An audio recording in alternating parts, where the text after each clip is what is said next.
اور اس سے جب ابتلا بنے تو وہ اور بھی زیادہ سخت آزمائش جو نظر بھی آ رہی ہو، جیسے سورہ بقرہ میں ابراہیم علیہ السلام کے لیے کہا گیا وَإِذِ ابْتَلَىٰ إِبْرَاهِيمَ رَبُّهُ بِكَلِمَاتٍ فَأَتَمَّهُنَّ، اور جب ابراہیم کو اس کے پروردگار نے چند باتوں میں آزمایا تو وہ ان میں پورے اترے۔ اب ہم جانتے ہیں ابراہیم علیہ السلام کے کیسے سخت امتحان تھے، کیسے کیسے امتحانوں سے وہ گزرے، لیکن یہاں پر یہ سخت امتحان کس کو کہا جا رہا ہے؟ یہ جو کہا جا رہا ہے کہ اذا مبتلاہ،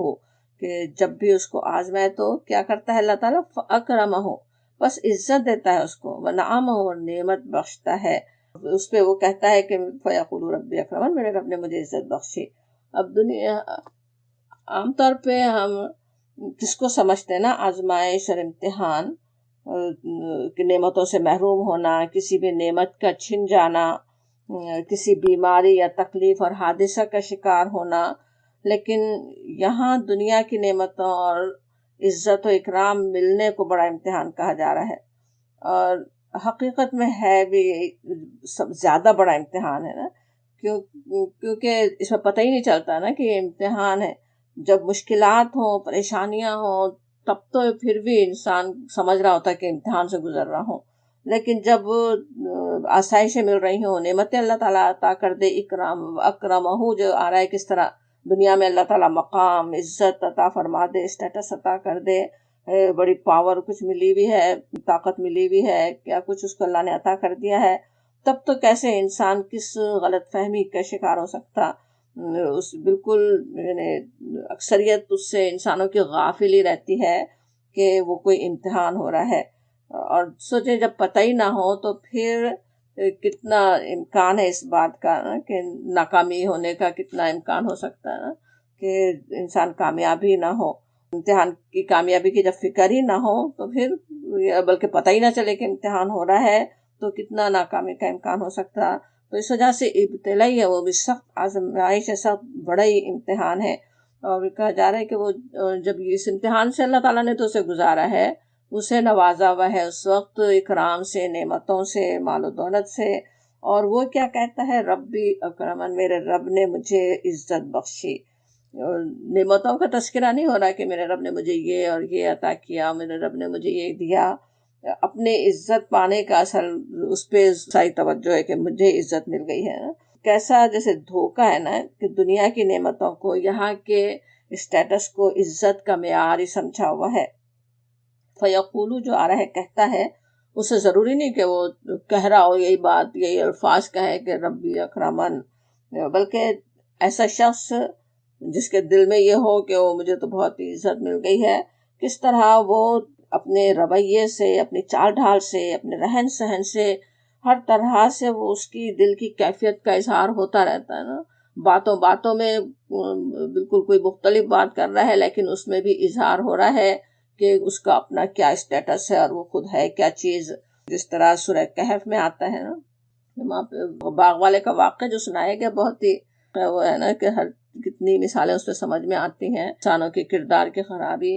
اس شخص کے بارے میں آتا ہے وہ یحاورہ، اور وہ گفتگو کرتے ہوئے کہتا ہے، کوئی گفتگو ہو رہی ہے، گفتگو کے دوران وہ اپنا کس طرح سے منشن کرتا ہے نا، کیا بات کرتا ہے کہ انا اکثر منک مالا واعز نفرا، کہ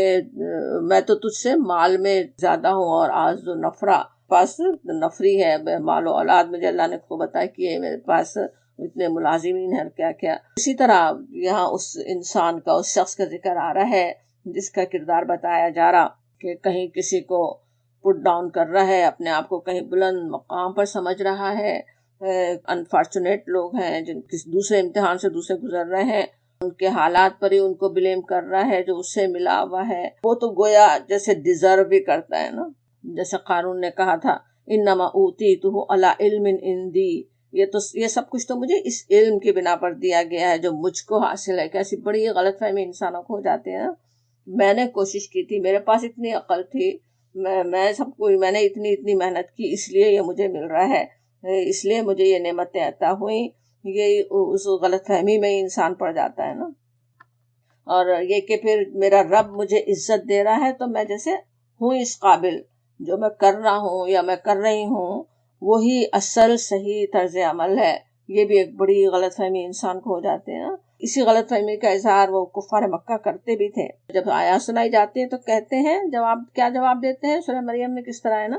کہ کس کی محفلیں شاندار ہیں، کس کا بہتر مقام ہے، یعنی جس کا بہتر مقام آج ملا ہوا ہے، جس کی اتنی شاندار محفلیں ہیں، وہ صلی اللہ کا محبوب ہے، تم کیا بات کر رہے ہو، جیسے وہ جواب دیتے ہیں نا۔ اور پھر ایک اور بڑی غلط فہمی بھی جو ہو جاتی کہ کیونکہ اللہ کے محبوب ہیں تو پھر آخرت بھی ہماری ہے، آخرت میں بھی ہمیں وہی سب کچھ مل جائے گا۔ وہی باغ والا سورہ کہف کا جو ہے وہ کہتا ہے وَلَئِن رُدِدتُّ إِلَىٰ رَبِّي لَأَجِدَنَّ خَيْرًا مِّنْهَا مُنقَلَبًا، کہ اگر کبھی مجھے اپنے رب کے حضور پلٹایا بھی گیا تو ضرور اس سے بھی زیادہ شاندار جگہ پاؤں گا۔ بالکل وہی سے بھولے ہوئے لوگوں کو جو غلط فہمی ہوتی کہ ہم تو اللہ کے محبوب ہیں اس لیے اتنا کچھ ہمیں یہاں مل رہا ہے،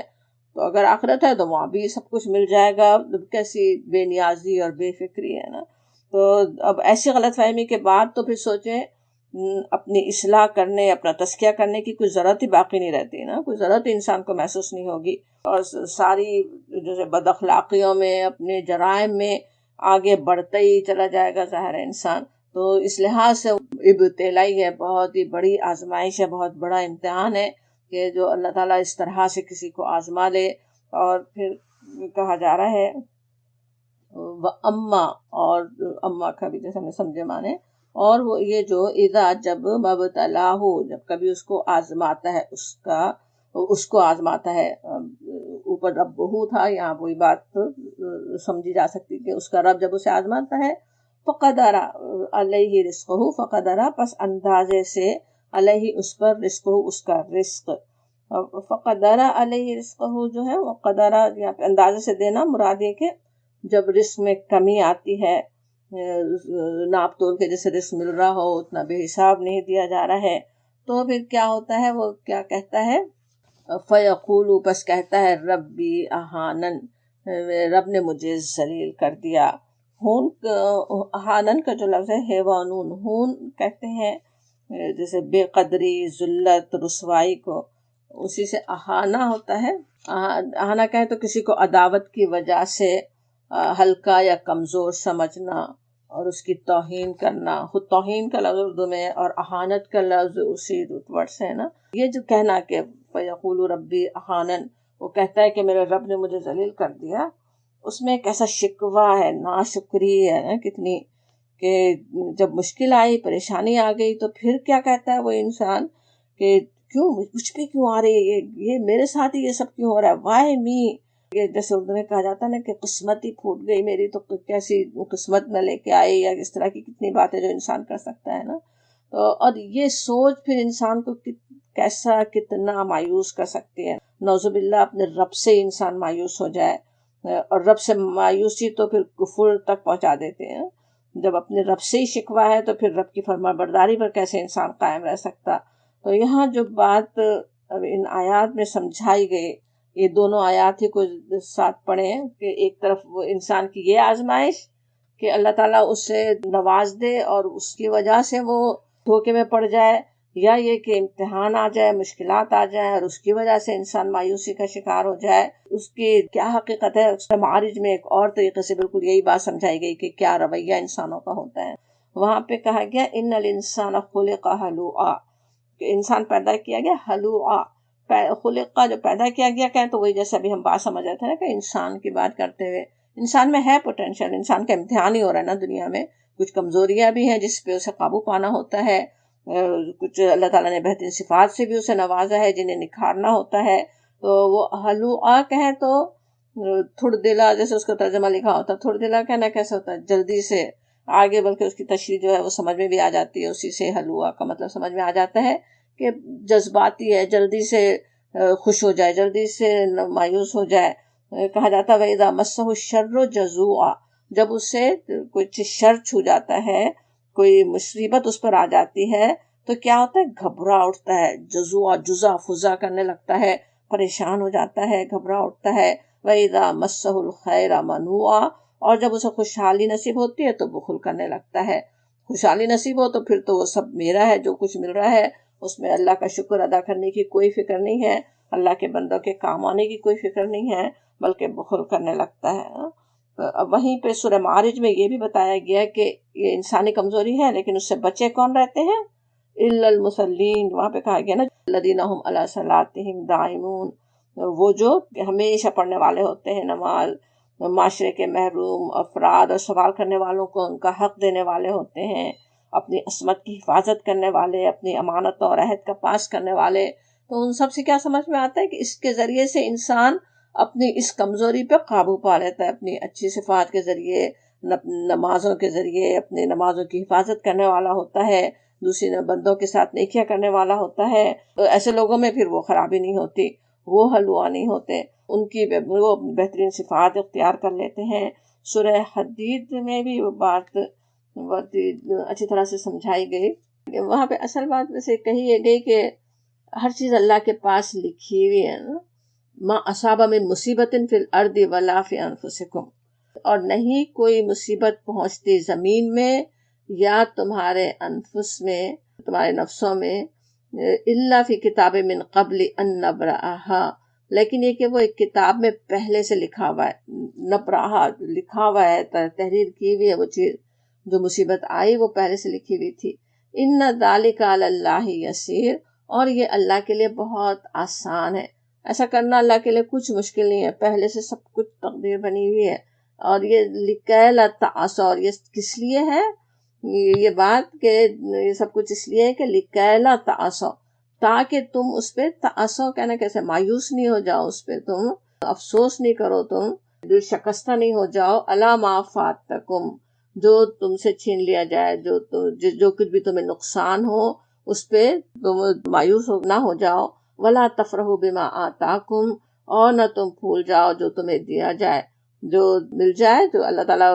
آسانیاں دے دے، تمہیں کچھ عطا فرما دے، تو اس پہ ایسا نہ ہو کہ پھول جاؤ۔ واللہ لا یحب کل مختال فخور، اور اللہ تعالیٰ پسند نہیں کرتا مختال جو اپنے آپ کو بڑی چیز سمجھتے ہیں اور جو فخر جتاتے ہیں۔ تو یہ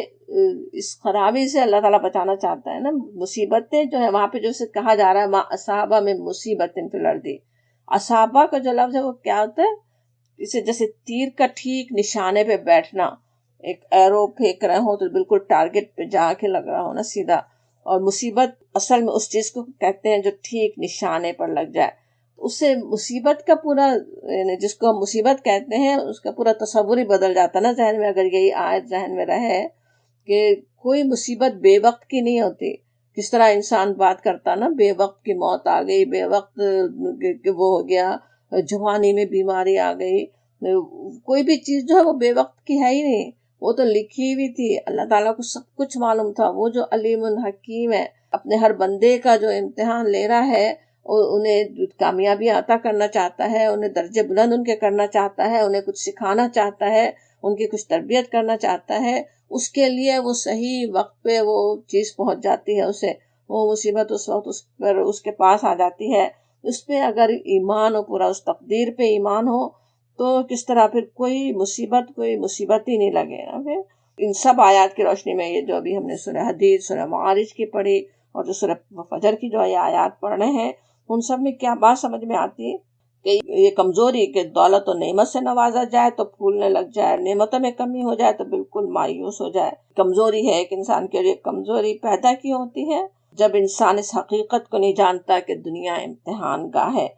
آج خوشیوں کا دن ہے، کامیابیاں مل رہی ہیں تو وہ بھی ایک امتحان ہی ہے، یا پھر پریشانیاں اور محرومیاں آ رہی ہیں وہ بھی اللہ تعالیٰ کے پاس لکھی ہوئی تھی، انہیں اسی وقت آنا ہی تھا۔ مایوس ہونے کے بجائے دیکھنے اور سوچنے کی بات یہ ہے کہ میں اس امتحان سے کامیابی سے کیسے نکلوں، اس مصیبت سے، اس امتحان سے میرا رب مجھے کیا سکھانا چاہتا ہے، میری کیا تربیت ہو رہی ہے، ان امتحانوں میں اپنے رب کے پاس میں اپنے درجوں کو کیسے بلند کر لوں، اپنی کمزوریوں کو دور کر کے اپنی بخشش کروانے کا ذریعہ کیسے بناؤں۔ یہ اصل سوچنے کی بات ہے، یہ اصل دیکھنے کی چیز ہے نا۔ اور مومن کا حال یہی ہوتا ہے کہ وہ دونوں ہی حالتوں سے خیر ہی حاصل کرتا ہے نا۔ مسلم کی حدیث ہے، حضرت صہیب رضی اللہ عنہ کی روایت، کہ نبی صلی اللہ علیہ وسلم نے ارشاد فرمایا کہ مومن کی حالت بھی عجیب ہوتی ہے، وہ جس حال میں بھی ہوتا ہے اس سے خیر اور بھلائی ہی سمیٹتا ہے۔ اور یہ مومن کے سوا کسی کو نصیب نہیں ہوتی. ایمان ہے نا اپنے اللہ پہ بھروسہ ہے، جانتا ہے کہ میرا رب مجھ سے محبت کرتا ہے، میرا رب مجھ پہ مہربان ہی ہے. اگر وہ تنگ دستی، بیماری اور دکھ کی حالت میں ہوتا ہے تو صبر کرتا ہے، اور کشادگی کی حالت میں ہوتا ہے اللہ تعالیٰ اسے خیر دے دے تو کیا کرتا ہے، وہ اس کا شکر کرتا ہے. اور دونوں ہی حالتیں اس کی بھلائی کا سبب بنتی ہیں، یعنی دونوں سے پھر وہ فائدے حاصل کر لیتا ہے، دونوں ہی سے وہ اپنے اللہ کی رضا حاصل کر لیتا ہے. یہ بات سمجھ میں آ رہی ہے. اب آگے آیت 17 میں کہا جا رہا، کلا بل ہرگز نہیں، بلکہ بل لا ہرگز نہیں، تکرمون الیتیم تم عزت رکھتے، تم اکرام کرتے یتیم کا، تم یتیم کی عزت نہیں کرتے. اوپر کے آیات میں انسان کہہ کر عام بات ہو رہی تھی نا، اب یہاں کلام میں اور زور بھی آ گیا بہت زیادہ. کلا سے بات شروع ہو رہی ہے ایک تو، اور پھر براہ راست خطاب ہو رہا ہے،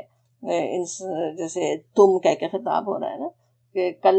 کلا بلا تکرمون الیتیم تم عزت نہیں کرتے. اب یہ براہ راست خطاب اس وقت کے کفار مکہ سے بھی ہے، اور اسی طرح ہر اس شخص سے بھی جو ان خرابیوں میں مبتلا ہے، جس کو مخاطب کیا جا رہا، یعنی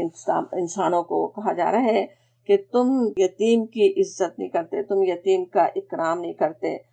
اب یہاں پہ کلا سے بات شروع کرنا سے کس طرح ہے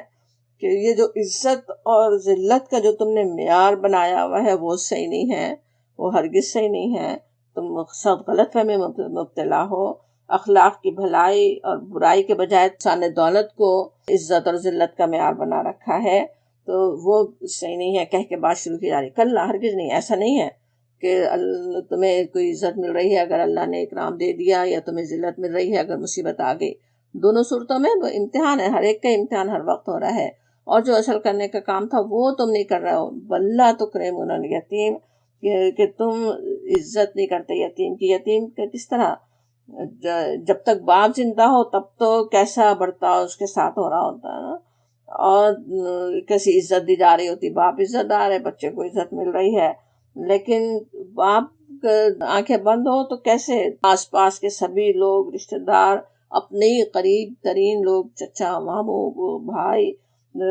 تب بہن، سبھی جیسے منہ پھیر لیں نا، اس کے ساتھ کیسے برا سلوک کرنے لگ جائیں. یتیم کی وجہ سے دیکھ بھال، اس کے خیر خواہی کے بارے میں قرآن کی ابتدائی صورتوں سے ہی ہم احکامات پڑھتے آ رہے ہیں نا. نبی صلی اللہ علیہ وسلم کے ارشادات بھی آپ کو یاد ہی ہوں گے، کتنی تاکید ایسے کی گئی نا کہ یتیم کے دیکھ بھال کی، یتیم کا خیال رکھنے کی. کس طرح کہا جاتا کہ تمہارے گھروں میں سے بہترین گھر وہ ہے جس میں کوئی ایک یتیم ہو اور اس کے ساتھ بہترین سلوک کیا جاتا ہو. تمہارے گھروں میں سے بدترین گھر وہ ہے جس میں کوئی یتیم ہو اور اس کے ساتھ برا سلوک کیا جاتا ہو نا، وہ سب سے بدترین گھر ہے. تو کتنی بڑی ترغیب اس میں ہے کہ جب کسی گھر میں ہے تو اس کے ساتھ بہترین سلوک انسان کرے، یتیم کے ساتھ اس کے ساتھ اچھا معاملہ کرے، تو وہ اللہ کی نظر میں وہ بہترین گھر ہے. اس کے ساتھ اچھا سلوک نہیں ہو رہا تو وہ بدترین گھر ہے. اور بھی ویسے کتنی ہی احادیث ہیں نا، سر پہ ہاتھ پھیریں تو پورے بالوں جتنا ثواب مل رہا ہو اس کے، بلکہ دل کی، کسی نے آ کے نبی صلی اللہ علیہ وسلم سے اپنے دل کی سختی کا ذکر کیا تو آپ نے فرمایا کہ یتیم کے سر پر شفقت کا ہاتھ پھیرو اور مسکینوں کو کھانا کھلاؤ. یتیم کے ساتھ جیسا اچھا سلوک کریں، اپنی تربیت بھی انسان کی ہو رہی ہوتی ہے نا. ایک اور بھی ترغیب آپ نے دی کہ میں اور یتیم کا سرپرست، بخاری کی حدیث ہے یہ، سہل بن سعد کی روایت، کہ میں اور یتیم کا سرپرست اور دوسرے محتاجوں کا سرپرست، ہم دونوں جنت میں اس طرح ہوں گے. یہ کہہ کر آپ نے بیچ کی انگلی اور شہادت کی انگلی سے اشارہ کیا اور ان دونوں کے درمیان، انگلیوں کے درمیان تھوڑا سا فاصلہ رکھا، قریب قریب ہوں گے بہت. دنیا میں یتیم کا خیال کیا تو آخرت میں اس طرح نبی صلی اللہ علیہ وسلم کے قریب مقام، سوچیں کتنی بڑی بات ہے. اس کی وہاں پہ امید دلائی گئی، نبی صلی اللہ علیہ وسلم نے اس کے خوشخبری دی. اب یتیم کی یہاں پہ بات ہو رہی ہے. یتیم جو ہے وہ تو ہے ہی جیسے معاشرے کے سب سے کمزور افراد ہیں، تو انہیں بھی یہاں پہ بات صرف یہ نہیں ہو رہی کہ ان کا خیال کیا جائے نا. یہ آیت اس لحاظ سے بہت غور کرنے والی ہے. بات صرف یتیم کی کفالت کی، اسے گھر میں رکھنے، تعلیم دینے، اس کا حق دینے کی نہیں ہو رہی، بلکہ کہا یہ جا رہا ہے کہ تم اکرام نہیں کرتے. کیسے ڈانٹ جیسے دی جا رہی ہو نا، تنبیہ کی جا رہی ہو، تم اکرام نہیں کرتے، عزت نہیں کرتے. عزت اور اکرام ایک بچے کا اور وہ بھی یتیم کا، یہ اسلام کی کیا تعلیم ہے نا. اور پھر اس کے بعد دیکھیں کہ مسلمان گھروں تک میں بھی یتیم کا کیا حال ہوتا ہے نا، سب کا ملازم بن کر رہ جائے، ہر قصور کا ذمہ دار ٹھہرے. یتیم کے ساتھ تو ہے ہی پھر بہت ہی ڈر کے کتنے کمزور ترین ہے نا، ایک تو بچہ، اور اپنے لیے خود آواز نہیں اٹھا سکے، کوئی اس کے پشت پہ نہیں ہے. لیکن اسی سے بھی یہ بھی سمجھ میں آتا ہے کہ معاشرے کے جو دوسرے کمزور افراد ہوں، جیسے بیوہ ہے، مطلقہ بہن بیٹی ہے، یا ایسے افراد جو خاندان سے محروم ہوں. نو مسلم ہی کتنے ہوتے ہیں جو بلکہ ابھی چھوٹی عمروں کے بھی ہوتے ہیں، اسلام لائے گھروں سے نکال دیے گئے، کوئی خاندان اب ان کا نہیں ہے. پھر ایسے افراد جو ڈیپینڈنٹ بن گئے ہوں، اب خاندان میں ان کے کوئی اولادیں نہیں ہیں، کچھ ہے کسی کے گھر پہ آ پڑے ہوں، یا پھر غریب ملازمین بھی، ان سبھی کے ساتھ سمجھ میں آتا ہے کہ عزت اور اکرام ہی کا معاملہ کرنے کی ضرورت ہے. بلکہ ہوتا کیا ہے، محبت اور احترام کے بھی جو رشتے ہوتے اکثر، وہ تک بھی جب مجبور ہو جائے اگر، تو ان کو بھی مقام دینا اکثر آسان نہیں ہوتا ہے نا. کہ بزرگ ہیں، بڑے ہیں، تو ان کو کس طرح ان کا اکرام کرنا چاہیے، اکثر اتنا اکرام ہو نہیں پاتا نا، ڈیپینڈنٹ ہو گئے ہیں اب وہ. ایسی بد اخلاقی سے بچانے والی چیز کیا ہے؟ آخرت پر ایمان، آخرت کی فکر. تبھی انسان ایسی بری بد اخلاقی سے بچ سکتا ہے. اور پھر کہا جا رہا وَلَا تُحَاضُونَ، اور نہیں تم ترغیب دیتے عَلَىٰ طَعَامِ الْمِسْکِین، مسکین کو کھانا کھلانے پر. حدہ کا جو لفظ ہوتا ہے دعا، اس کے معنی ہوتے کسی کو کسی کام پر ابھارنا، ابھار کر کام کی رفتار کو تیز کرنا، اچھے کام کی ترغیب دینا. ایک تو کھلانا خود اہم ہے، کسی غریب کو کھلانا، کسی بھوکے کو کھلانا. مشکات میں حضرت انس رضی اللہ عنہ کی روایت ہے کہ رسول اللہ صلی اللہ علیہ وسلم نے فرمایا کہ بہترین صدقہ، افضل صدقہ کے لفظ ہے کہ یہ ہے کہ تو کسی بھوکے کو پیٹ بھر کھلائے. اور لیکن یہاں پہ صرف کھلانے ہی کی بات نہیں ہے، بلکہ کہا جا رہا ہے اور یہ بس تم ترغیب نہیں دیتے، یعنی مسکین کو کھانا کھلانے پر، یعنی اس بات کی فکر کرنے کی ضرورت ہے کہ معاشرے میں کوئی بھوکا نہیں رہے نا، بھوکا نہیں سوئے. غربت کم کرنے کی، لوگوں کو کی ضرورتیں پوری کروانے کی فکر ہو، اس کی کوششیں اور دوڑ دھوپ ہو، ایک دوسرے کو اس کا انتظام کرنے پر اکسائیں. اب یہاں انسانی معاشروں کی اس خرابی کو بھی کیوں پوائنٹ آؤٹ کیا گیا نا، بتانے کے لیے کہ آخرت پر اگر ایمان نہ رکھیں تو انسان کن خرابیوں میں مبتلا ہوتا ہے. بالکل یہی بات ویسے معاون میں کہی گئی نا، آخری سپارے میں بھی یہی بلکہ موضوع وہاں پہ تقریباً ہے کہ ارأیت الذی یکذب بالدین، کیا تم نے دیکھا شخص کو جو آخرت کی جزا اور سزا کو جھٹلاتا ہے، الدین کو جھٹلاتا ہے. آخرت کو جھٹلانا کیا کردار پیدا کرتا ہے؟ فذلک الذی یدعو الیتیم، وہی تو ہے جو یتیم کو دھکے دیتا ہے. ولا یحض علی طعام المسکین، اور مسکین کا کھانا دینے پر اکساتا نہیں ہے. اگر آخرت پر ایمان کا دعویٰ ہے، ہمیں یہ بات اس لیے یاد رکھنے کی ہے نا،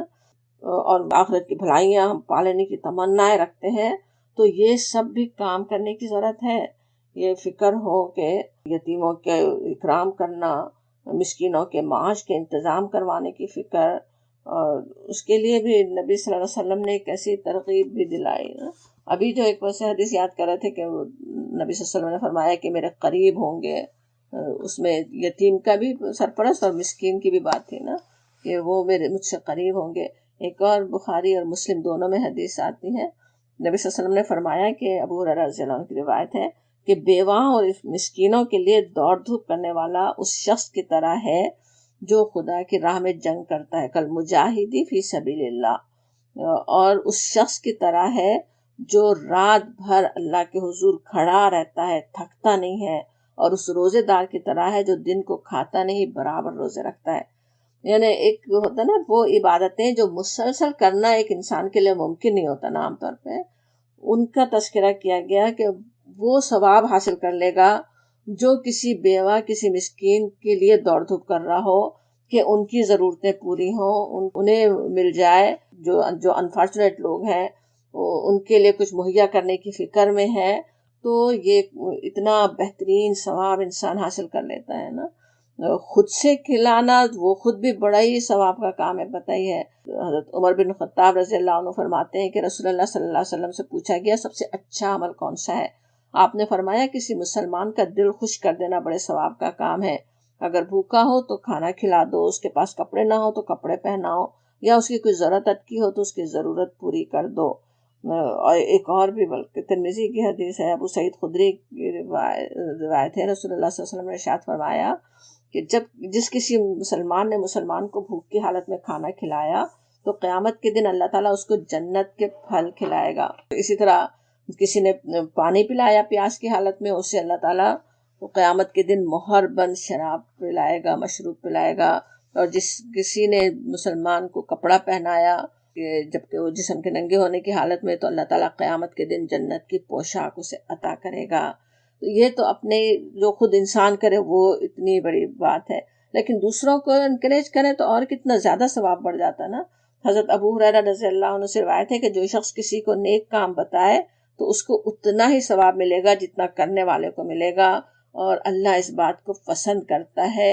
کہ مصیبت زدہ خواہ کوئی ہو، یعنی مسلم ہو یا غیر مسلم، اس کی مدد کی جائے. یعنی ہر ایک کی مدد کرنے کی ضرورت ہے وہ، اور کتنا بڑا ثواب حاصل کر سکتا. تو یہاں پہ ٹوکا ویسے تو جا رہا ہے کہ تم نہیں کرتے، لیکن اس سے ہمیں کیسی ترغیب مل رہی ہے نا کہ ہمیں کس طرح لوگوں کو ترغیب دلانے کی ضرورت ہے، مسکین کا کھانا کھلانے کی، معاشرے سے غربت کو دور کرنے کی، اور اس کا فکر کرنے کی لوگوں کے نا. اور یہاں تو دینے دلانے کی بات ہو رہی، لیکن کیا حال ہے تمہارا کہا جاتا. آیت نمبر 19 پڑھ رہے ہیں، وَتَأْكُلُونَ التُّرَاثَ أَكَلًا لَمًّا، اور تم کھا جاتے ہو میراث کا مال سمیٹ کر. لمّا سارے کا سارا، لمّا کہے تو ہوتا ہے جیسے جمع کر کے سمیٹ لینا بہت سارا کا سارا. تراثہ ویسے ہم جانتے ہیں ورثہ کیا ہوتا ہے، تو اس کے جو مال بس آسانی سے مل جائے نا، بغیر کسی کوشش کے انسان کو مل جائے، اسی سے میت کا مال جو ان کے وارثوں تک پہنچ جائے وہ وراثت کہلاتی. تو اس پہ نظریں ہوتی ہیں، جو مال بس دوسرے مال پہ جو خود سے مل جائے اور وہ اس کو سمیٹ کے تم کھا جاتے ہو. اب ہمیں پتہ ہے کہ کتنی زیادہ اس کے لیے بھی قرآن میں ایک بات تنبیہ کے ساتھ سمجھائی گئی. سمجھ میں آتا ہے کہ کتنا اہم ہے نا اس کے وراثت کا، یتیموں کے مال کی فکر کرنا، یا ورثہ جو ہے وہ صحیح طرح سے بانٹنا، اس پہ قبضہ نہ کر لینا. سورہ نساء میں اس کی یعنی پہلی آیت جیسے تمہید کی ہے، پھر دوسری آیت سے اس کے یتیموں کے حقوق اور وراثت کے قوانین کی تفصیل شروع ہوتی. اس کے خاتمے پر آیت نمبر 13 اور 14 جو ہے وہاں پہ ہے کہ تل کا حدود اللہ کہا گیا، کہ یہ ساری حدود ہیں جو بتائی گئی کہ فلاں کو اتنا دو، فلاں کو اتنا دو، فلاں کو اتنا دو، ورثہ وصیت کس طرح سے ہونی چاہیے. اور پھر کہا یہ حدود اللہ ہے، وَمَن يُطِعِ اللَّهَ وَرَسُولَهُ، جو اللہ اور اس کے رسول کی اطاعت کرے، يُدْخِلْهُ جنات تجری من تحت الانہار خالدین فیہا ذلک الفوز العظیم. تو اس کے لیے تو اتنی بڑی خوشخبری ہے،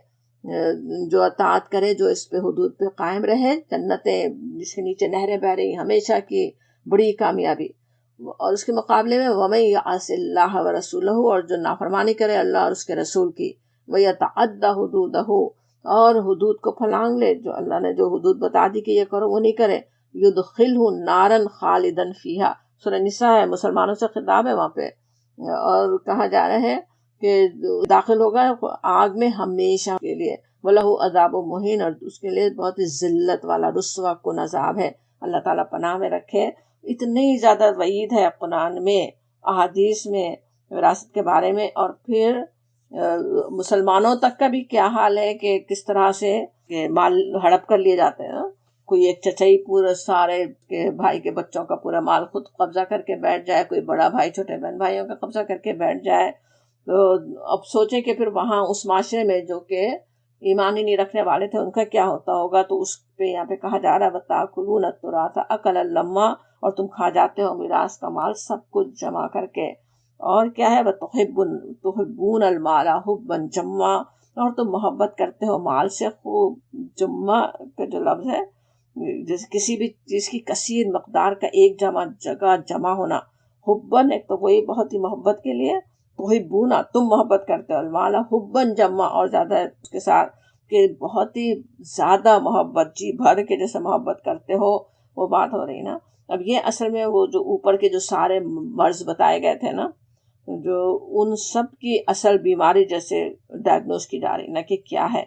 کہ انسانی معاشروں میں انسانوں کی کردار کی جو ساری خرابیاں اوپر بیان کی گئیں، ان کی تہ میں ایک ہی بات ہے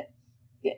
ایسے لوگوں کے سر پر مال کی محبت، دنیا کی ہوس سوار ہے نا۔ مال ہے تو اپنے آپ کو عزت دار سمجھ رہا ہے، اللہ کا محبوب سمجھ لیا، نہیں ہے تو نعوذ باللہ اللہ پر الزام کہ اس نے مجھے ذلیل کر دیا۔ کمزور کی قدر نہیں کرنا، معاشرے سے غربت کا خاتمہ کرنے کی کوئی کوشش نہیں، مفت کے مال پر نظریں، تو وہ کہا جا رہا ہے کہ تم بڑی اس میں مال کی محبت میں سخت ہو۔ ایک مومن جس کی نظروں کے سامنے سوچے ہر وقت آخرت کا دائمی عذاب، آخرت کا دائمی آرام ہو، اپنے دامن کو اس دنیا کے فتنے سے وہی بچا سکتا نا۔ اس کے لیے اب آخرت کا نقشہ سامنے رکھا جا رہا ہے، کہا جا رہا ہے کلا ہرگز نہیں، اذا جب دکت الارض دکن دکا، جب برابر کر دی جائے گی زمین کوٹ کوٹ کر۔ اب یہاں کلا کا جو لفظ ہے کہ وہ ہرگز نہیں، یعنی جو تم سمجھ رہے ہو، جو تمہارا جو یہ خیال ہے نا، جو تم نے سمجھا ہوا ہے کہ دنیا یہ مال ہی سب کچھ ہے، وہ نہیں ہے، وہ ہرگز کلا ایسا نہیں ہے۔ اور یہ کہ کیا اصل کیا ہونے والا ہے، اذا جب دکت الارض دکن دکا، دکا جو ہوتا ہے وہ کوٹنا، ہموار کرنا، کسی چیز کو کوٹ کر ریزہ ریزہ کر کے زمین کے برابر کر دینا، زمین جو ہے وہ جیسے کوٹ کے برابر کر دی جائے گی، کہا جا رہا ہے۔ اب یہ زمین کا برابر ہو جانا وہ کئی جگہ ہم سمجھتے ہی آ رہے ہیں نا کہ کس طرح ہونے والا ہے۔ سورہ کہف میں وَإِنَّ لَجَاعِلُونَ مَا عَلَيْهَا صَعِيدًا جُرُزًا، بالکل صفا ایک چٹیل صاف میدان بنا دینے والے ہیں زمین کو ہم۔ یا پھر سورہ طٰہٰ میں بھی پڑھ رہے تھے نا ہم، لا تری فیہا عوجا ولا امتا، کوئی بل کوئی سلوٹ اس پہ تم اس دن نہیں دیکھو گے۔ تو وہ تو جیسے ہر چیز کوٹ کے پہاڑ اور ہر چیز سب برابر کر دی جائے گی، اور کیا ہوگا، وجاء ربک والملک صفا صفا، اور آئے گا تیرا رب اور فرشتے صف بصف۔ جاء کے معنی آنے کے ہوتے، لیکن اللہ تعالیٰ کی ہستی کے لیے جا کا لفظ آج ہمارے سمجھ میں تو نہیں آ سکتا۔ وہ اللہ تعالیٰ ہر جگہ موجود ہے، اسی لیے ویسے اللہ تعالیٰ کے نمودار ہونا بھی کہا جاتا ہے، یا وہ جو ترجمہ ہوتا ہے کہ اللہ تعالیٰ جلوہ فرما ہوگا، وہ زیادہ بہترین ترجمہ لگتا ہے۔ اللہ تعالیٰ آج تو پردے میں ہے نا، آج نظر نہیں آ رہا، غیب میں ہے، لیکن اس وقت جیسے سامنے آ جائے، سورہ بقرہ میں جیسے آتا ہے حل ینظرون، کیا یہ انتظار کر رہے ہیں، اس کے منتظر ہیں، الا یاتیہم اللہ فی ظلل من الغمام والملائکۃ وقضی الامر، کہ اس بات کے منتظر ہے کہ اللہ بادلوں کا چتر لگا کر فرشتوں کے پرے ساتھ لیے خود سامنے موجود ہو اور فیصلے کر ڈالا جائے۔ اب یہ اس وقت کیسا ہوگا، وہ آیت متشابہات میں سے ہے نا، ہم پورا تصور تو نہیں کر سکتے، لیکن بہرحال یہ سمجھ میں آتا ہے کہ کس طرح صف در صف فرشتے کھڑے ہوں، اور خود انسان دیکھ لے کے پہچان لے کہ اللہ تعالیٰ کے رب مالک الملک ہے سامنے، اور یہ کہ وجیء یومئذ بجہنم، اور لائی جائے گی یومئذ اس دن جہنم۔ جہنم کا بھی لایا جانا، ویسے تو کسی نے لٹرلی بھی لیا کہ کس طرح کھینچ کر لائی جائے گی، لیکن وہی ہے کہ ظہور ہونا، ظاہر ہونا، سامنے آ جانا، نظر آ جانا، دکھا دی جائے گی، جیسے جہنم بھی وہ